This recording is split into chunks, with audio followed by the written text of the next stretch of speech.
I remember to take it off mute. Happy Easter, floorheads. It is Sunday afternoon, and in about 4 days, I've got episode 25 going live for Forbidden Lands.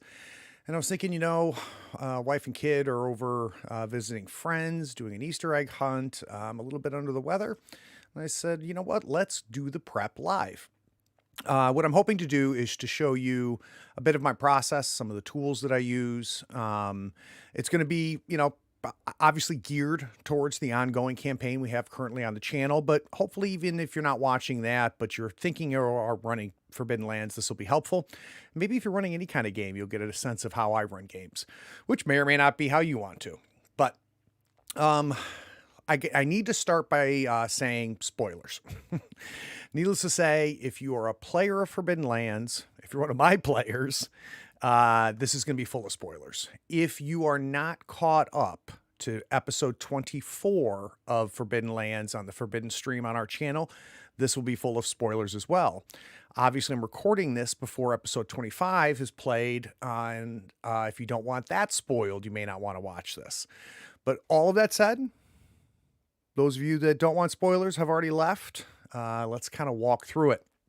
Okay, so over here you can see to my right on your screen, I'm using Foundry, which is the VTT I use to run the game. And if you don't have Foundry, it is by far my favorite virtual tabletop. And Free League support of Foundry is absolutely outstanding. I've got, I think it's like 10 or 15 bucks. And it's, hey, Sonic, thank you. It's like 10 or 15 bucks and it's worth every dime. It's got all the tools you need. And what you can see here is kind of the game state right now. Up at the very top here is where they started in Oakenheart. They traveled down. You can see my little signposts that I put there. They made it here to the Hollows.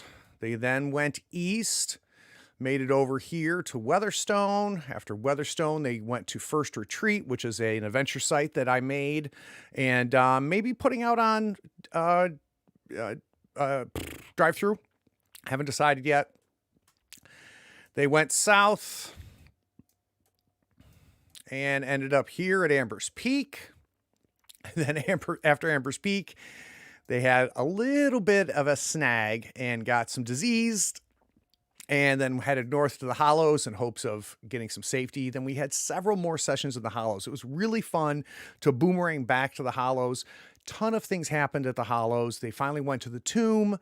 They have released the Count and Countess from the tomb. And where we left them is they have just found an artifact up in the tomb. Now, the players have been talking offline about what they're going to do next. They know that Rust Brothers, and I've got Hagler's house over here to the west, you'll notice. Hagler's house on the other side of Lake Varda. The Rust Brothers have sent a delegation on the lake. They're crossing the lake now. We'll be hitting the river and headed to the Hollows. I have them hitting the Hollows in the next 2 or 3 days. They've got about 30 to 40 Rust Brothers and Iron Guard headed to the Hollows. They want to establish the Hollows as a Rust outpost. They want to get rid of the dead. They have some ideas of how they're going to do that. The party knows that. And the party's debating on if they can, quote unquote, save the Hollows. And I think that they, right now, probably smartly realize that getting the hell out of the Hollows might be the best thing, because maybe even them being there can cause the Hollows more trouble than anything. So they know about Stoneloon Mines, which I've got down here to the south, and they already know that they hopefully will find another one of the gems in Stoneloon Mines. So what I'm anticipating that they're going to do is head south. They'll likely hit this town to the northwest of these mountains. I'll talk about what I'm doing with that. And then head to the Stoneloon Mines, which is part of the Whaler's Hold there. But before we get into all that, where we left off on 24 is they picked up an artifact. So let's take a quick look at that artifact. I'm going to go right now. Aldrich is holding it. And it is called the Tezar.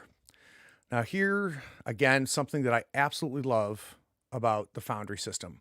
So I've got the Tezar in his inventory, but I don't want them to know what it does. If I click on edit, you'll notice it gives me the Tezar. It gives me all of the artifact mechanics for it. The fact that it's got a D8, everything.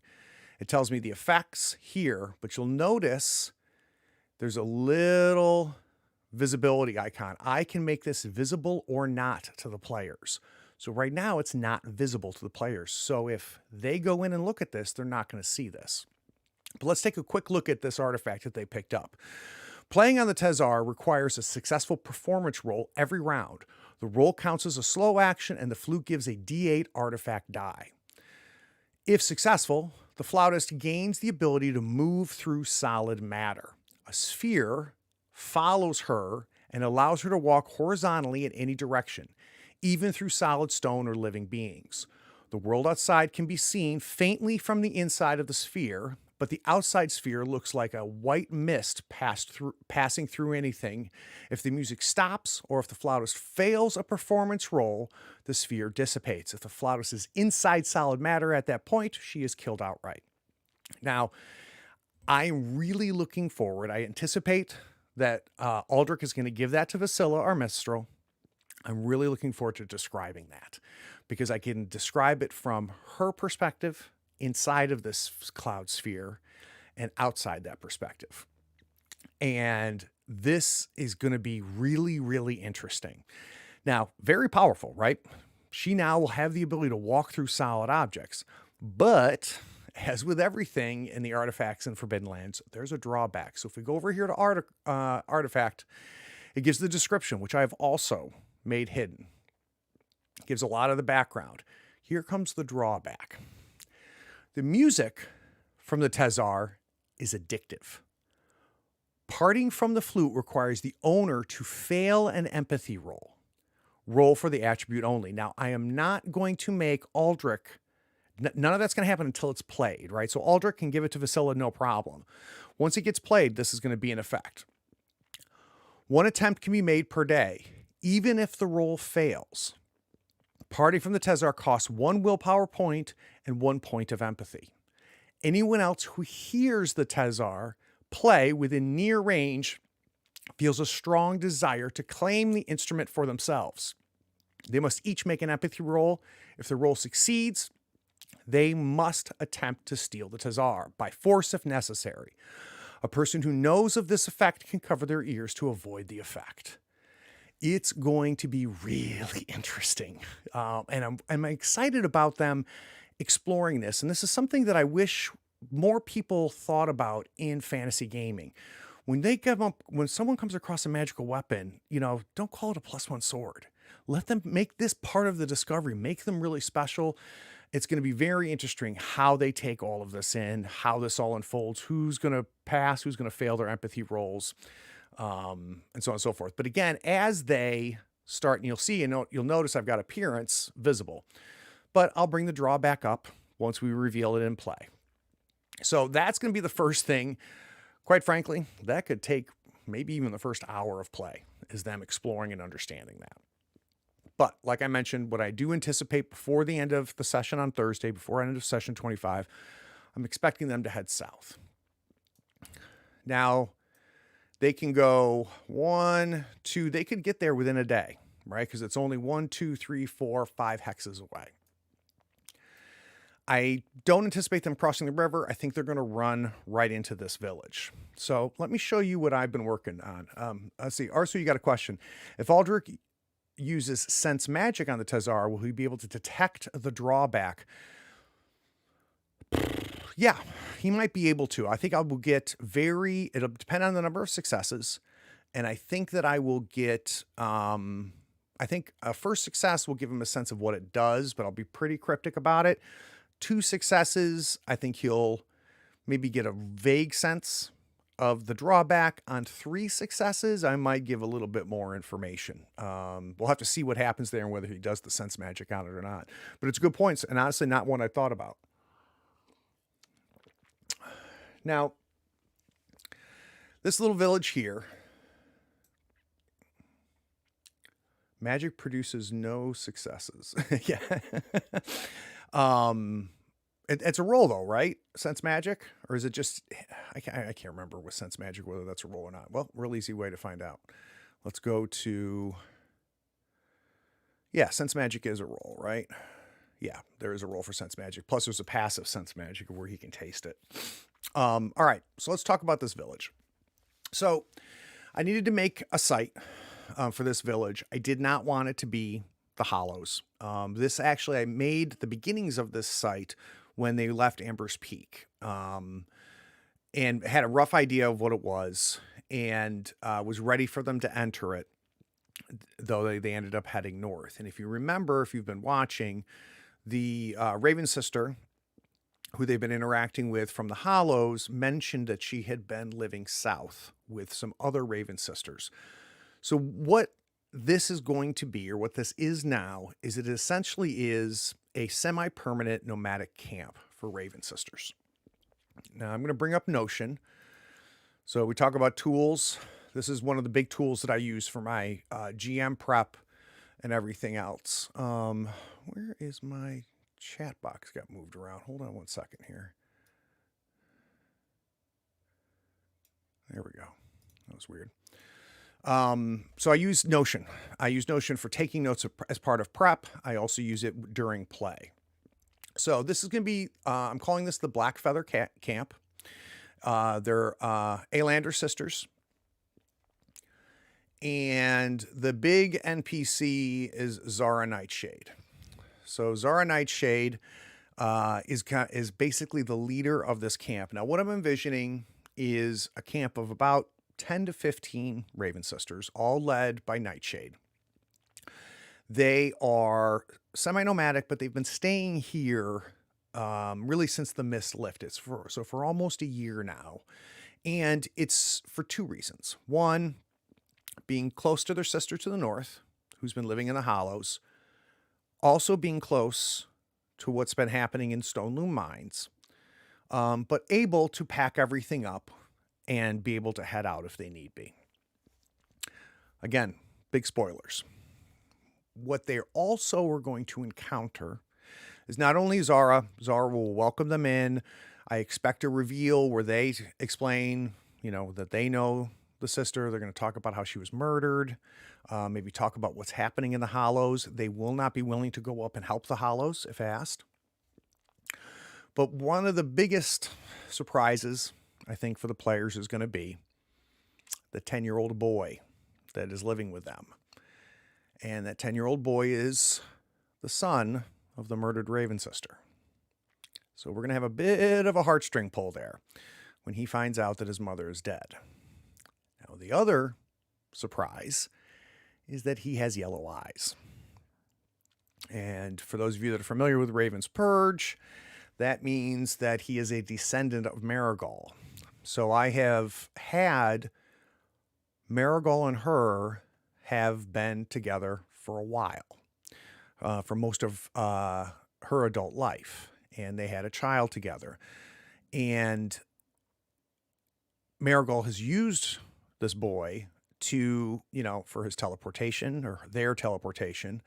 Right now, they're presenting as a woman, but we know he or they can present as anything, right? I think that's going to be a big surprise. Now, here I'm going to give them an opportunity to get a little bit more of the details about Marigal. I think that they will be able to explain the yellow eyes as those that are descendants of Marigal. They will confirm their suspicions of Marigal as a shapeshifter. As far as alliances, they'll make it very clear that it's complicated with Marigal. That Marigal has a bit of a sense of humor, and being Elven likes things to stay interesting. She's an incredible source of power. She's beyond just an elf. She is opposed to Zygofer. But that's about the most that they'll be able to tell. But I think that'll be some big confirmations about Marigal. Other things that I want, and the reason I want this site here, is that I think I want to give my players a little bit more lore, and I like to do that as part of play. So here we have an opportunity with the sun appearing. We get a little bit more information about Marigold, which I think they've been very patient as far as, getting that information. The other thing that I want them to learn about is I want them to learn about Varelda Bloodbeak. Now, Varelda Bloodbeak, let's go ahead and bring her up here. Let me grab my Ravens Purge. All right, and let's go ahead to the index here. Oh, that's right. It doesn't have an index, or where's the index? Oh, it doesn't have one. It's so frustrating. Let's do a quick search.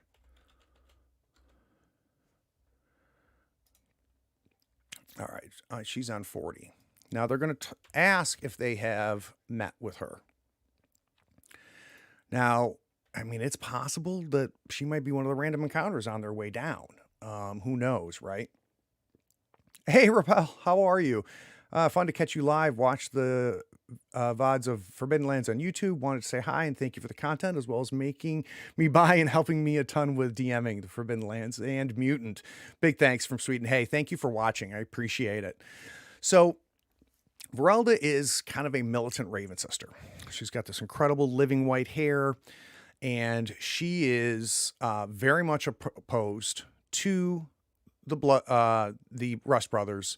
In fact, she used to be part of Rust Church, and she has since left it. She is determined to hunt it down and to break the search. The tie she has right now.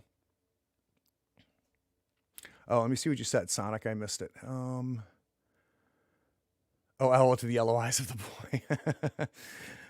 Yeah, I think that's going to be a bit of a surprise for him. So she is currently hunting Terramalda, which is this possessed undead thing that's out there. Again, they have yet to encounter it, but more importantly, what they're going to do is this is going to give, again, opportunity for some lore dumps. So they're going to learn about her. They will learn a little bit more about Rust. And I'm also going to reveal that Zygerfer has transformed. I'm going to reveal that Zygerfer is alive, but not in his original state. They don't know about him combining with his daughter.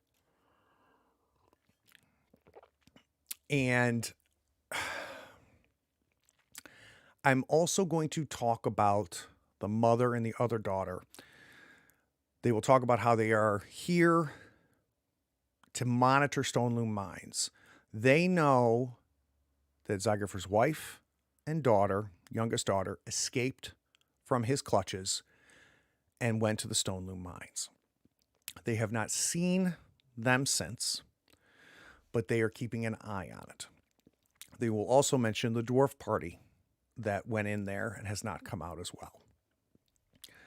They're not going to reveal much more than that. They will confirm that there is an artifact in there. And the artifact that I'm going to have in there for them is, where is my Ravens Purge? It's the cloak. The cloak is what's going to be in there, the clasp for the cloak. But again, the whole purpose of this town is that I want this to be an opportunity for them to get a little bit more information about the world, possibly pushing them again or encouraging them again to go south towards Stone Loom mines, and as a potential allies. And by making it a semi-permanent camp, depending on how things go, they may not be there when they go back. But this will be a friendly place. The other thing is that I want them to have an opportunity, if they don't do it in the Hollows, to buy some frickin' torches and some supplies, because they are about to go into a dungeon, which they have not done before. And it's going to be brutal, and supplies, food, all of that stuff is going to be absolutely critical for them in their survival when they go in there. So that's the purpose of that. So now let me show you, I have not named the sun yet. So let me kind of show you how I cheat. So let's go back to Notion. And what the NPC I need is the sun. So what I am going to do, being a big cheater, is let's go to ChatGPT. Can you give me 10 names for a Raven sister's son in the Forbidden Lands RPG? Let's see what she gives me. Now, I like to use AI, and I like to use it just for ideas. So let's see what we got here. Fendril, Erevan, Gwern, Rook. I kind of like a Rook. Let's go with Rook. So let's go back to Notion.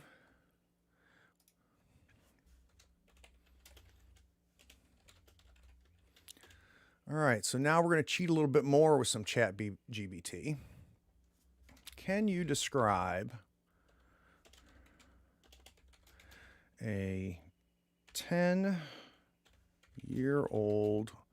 boy who lives with Raven sisters in the Forbidden Lands RPG?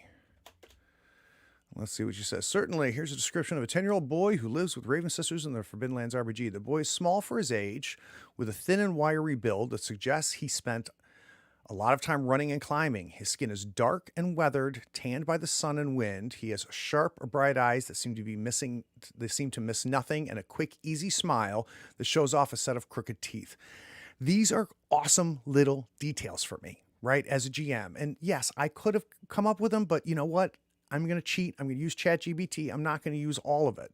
But let's go ahead and grab this and put it into my Notion and sort out what we are going to be. All right. I do like the thin and wiry build, so I'm going to keep that.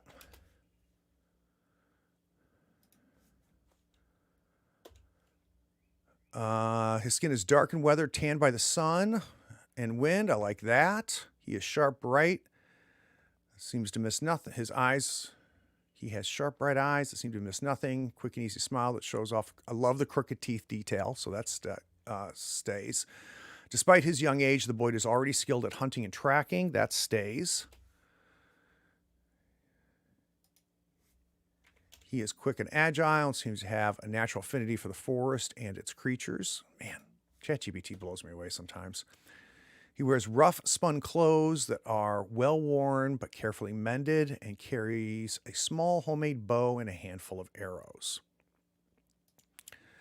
When he's not in the woods, the boy spends his time with the Raven sisters, learning and helping with their chores. He's a quick learner, eager to please. Overall, he is bright and curious. I love it. Rook is alive now.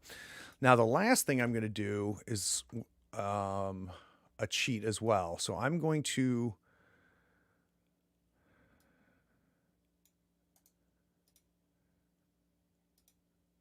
let's see. I've never tried it with this much text, but let's give it a try. Let's see what Midjourney can give me.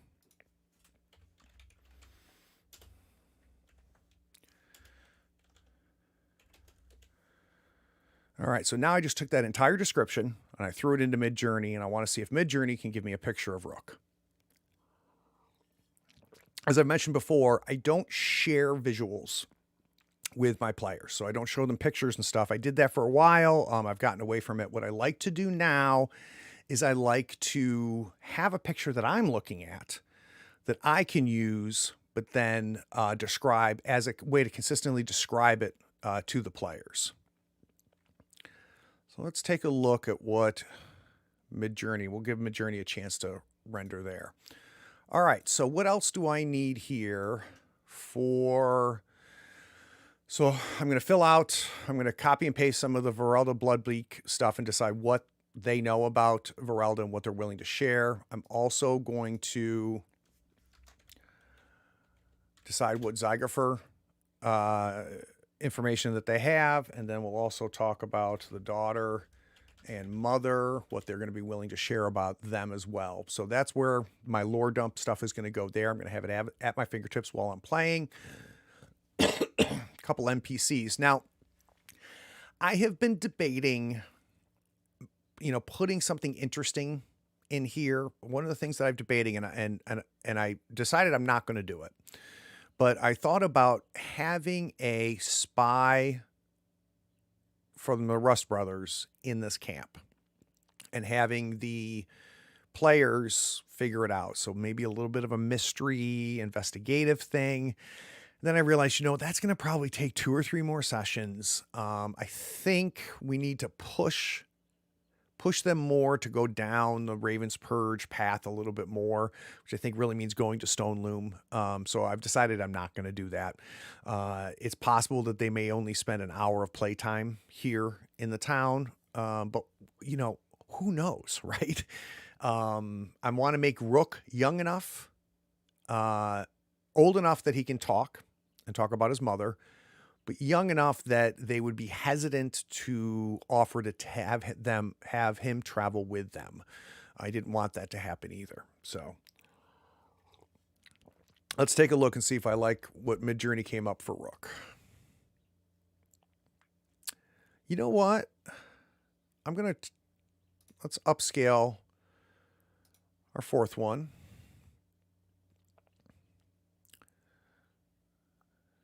And we are going to copy image. And let's put that in Rook. There. So now when I bring up Rook, I can get a picture that'll help me get in there. Now, the last thing that I like to do for an NPC is I like to give them a quote. And what this quote helps me do is kind of get into their voice. So what is something that Rook would say? How about, I may not be a girl, but I am going to be a great Raven sister.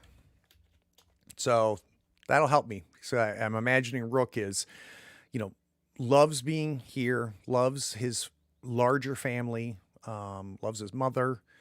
And really this is all he's ever known, has very limited or no contact with Marigold. So that'll help me remember, kind of his personality a little bit. And quite honestly, his personality is going to really change as we go with the players. All right. So going back to our sitch here. From there, we're head down here. Now, the other thing that I was going to do as part of prep is I have got 1, 2, 3, 4 potential encounters that could happen before they get to the encampment here. I've talked about how much I love the encounters in the system, but I don't love all of them. So what I'm going to quickly do here is let's take a look at,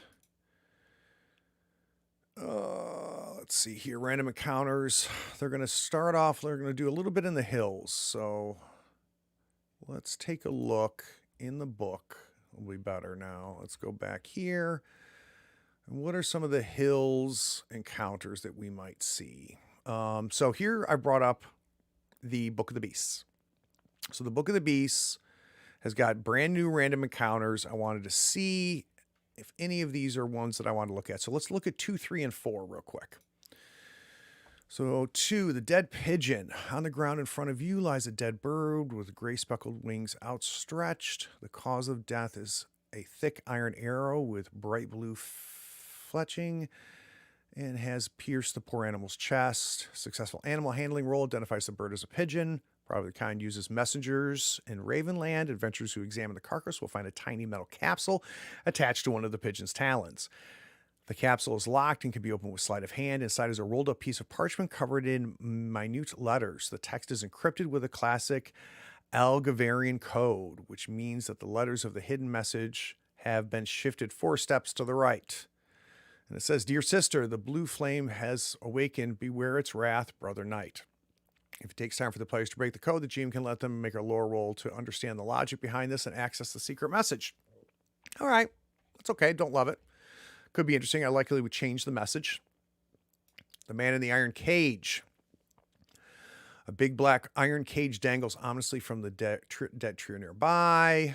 Strong bones from previous prisoners can be glimpsed through. Okay. All right. Like it, don't love it.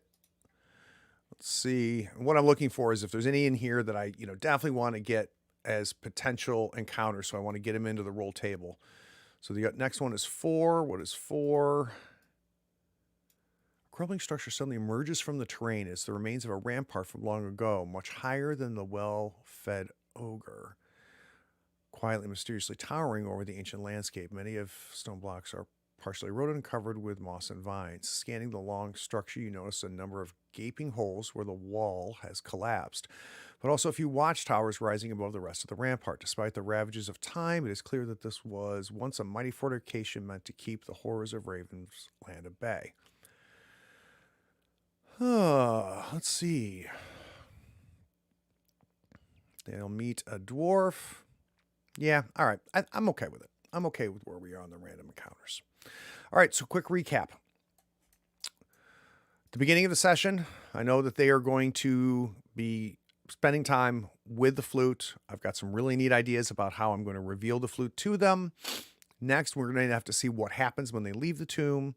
Are they going to do something in the Hollows over the next day or two, or are they going to head directly south based on the offline chat that they've been having on our private Discord for the game? Looks like they're done, and they're headed south. We will then have them travel. I expect them to hit our little encampment between now and Thursday. I'm going to flesh this out more so that I've got this available to me when they're in the encampment. I'll probably come up with 2 or 3 other named NPCs that are in the encampment. But the purpose is going to give them a place to rest, get some supplies, maybe even spend trade for a little bit of the gold that they have. Oh, I know what I forgot. I am going to also give them a little bit more lore about the Nectar Scepter that they have. So they've got some ideas about the scepter. I'm going to confirm a lot of them, and I'm also going to have them mention the crown. So let me put this in here before I forget. This is when the first time they're going to hear about the crown. So that will be in there as well. So that's the game plan for 25. Now, let's talk about overall, theory. What I'm not going to do is come up with a storyline for the next session. What I'm doing is saying, okay, here's what's happening in the Hollows. I know, and you've seen me talk about the Hollows in the situation. I'm ready to react to them, depending on what they do in the Hollows. Word has started to spread that the Rust brothers are getting there. There are some people that are fleeing the Hollows. There are some people that are battering down. Some are not afraid, and they're going to be welcoming the Rust brothers. If they stay, they are going to encounter a small army of Rust brothers and Iron Guard.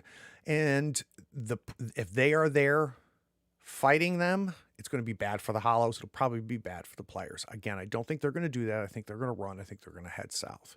I'm ready for random encounters as they head south. I'm also ready for them to reach this encampment. The Blackfeather camp is going to be an opportunity for them to get more supplies, get a little bit of a lore dump.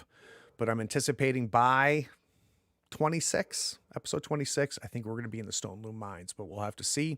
They're going to learn more about Marigal. They're going to learn more about the crown, the Stanagist crown, and the gems. They're also going to learn about Bloodbeak, so that they have maybe a potential different encounter if she comes up in the random encounters. But that's it. That's going to be the bulk of my prep. So the rest of what I'm going to do offline now is I'm going to kind of fill out my Notion board a little bit more, make sure that I've got what I need at my fingertips to be able to run this camp and have this camp ready for them. I'm very excited for them to meet Rook. I think that is going to be a pretty decent beat for them. I don't know how they'll react to an orphan and in this situation. Anyway, I appreciate everybody watching. This was relatively short, but I just wanted to show everybody kind of what I did. I might do these more often, show you guys kind of how I'm getting ready for the next session, some of my thoughts behind it. You got a chance to see some of my tools that I use. So Sonic says, I would love to have such players that make plans beforehand and the GM knows about it. So they haven't made plans yet, Sonic. They're really good about it. What they're doing, though, is that they're discussing it, right? So they're also very good about playing in the moment as well, which I love. So, but the 4 of them are talking about, they're weighing it, right? What is possible? What's going on here? So on and so forth. They're not making any hard decisions until they go and play. They I talk about how I follow them in play. They kind of follow their characters in play too. They're amazing players. Yeah, Sonic. Okay, you understand what I'm saying. And it's wonderful. It is wonderful. And I also love the trust that we have, that they don't feel like they have to hide anything from me, right? The information that they give me means I can only make a better world for them, and a better world that's more prepared to react to them as they play. All right, guys, you guys know the whole thing. Tabletop Talk, the podcast. If you want to hear me interview people that make these games, I've got a Patreon, which a lot of the people in the chat are patrons of mine. So thank you, all of you that donate. It's $1 a month, or if you want to give more, you can. But see you Thursday. Take care, all.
Howdy, friends.